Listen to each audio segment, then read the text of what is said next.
মাছ চাষ করে লাভবান হতে গেলে আপনাকে কিছু নিয়ম কানুন মেনে চলতে হবে, যেমন পরিকল্পনা থেকে শুরু করে বাজারজাত করা পর্যন্ত।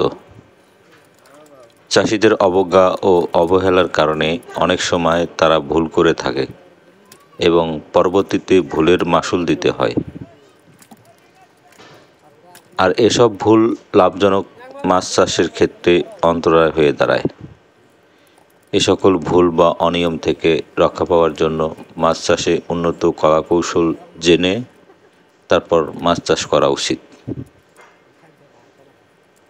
মাছ চাষ শুরু করার আগে দরকার সঠিক পরিকল্পনা।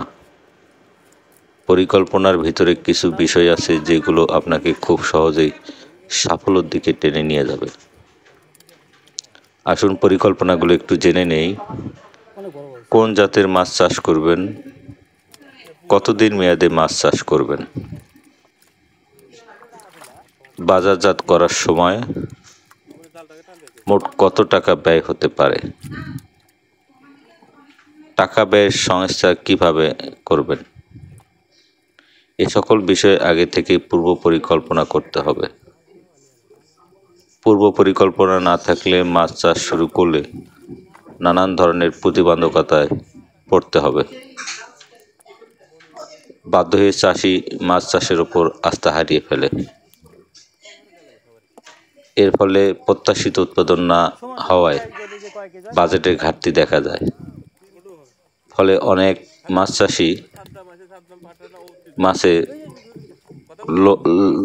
ক্ষতির সম্মুখীন হয়ে থাকে। আরও একটি বিষয় হচ্ছে পুকুর খননের সঠিক ধারণা থাকতে হবে। পুকুর খননের আগে যে বিষয়গুলো আপনার খেয়াল রাখতে হবে, পুকুর যে জায়গায় হবে তার পরিবেশ হবে সুন্দর, বর্ষায় যাতে পানি না ঢোকে বা বন্যায় যাতে পানি না ঢোকে। শুকনো মৌসুমে পানি কতটা থাকে, পানি কমে গেলে বা বের হয়ে গেলে পানি দেওয়ার সুব্যবস্থা আছে কি না সেটাও খেয়াল রাখতে হবে। পুকুর পাড়ে ঢাল বা বক বা অন্যান্য পশু পাখি যাতে না ঢুকতে পারে, পানির গভীরতা কেমন থাকে, এসব বিষয়গুলোর উপর সঠিক ধারণা থাকতে হবে।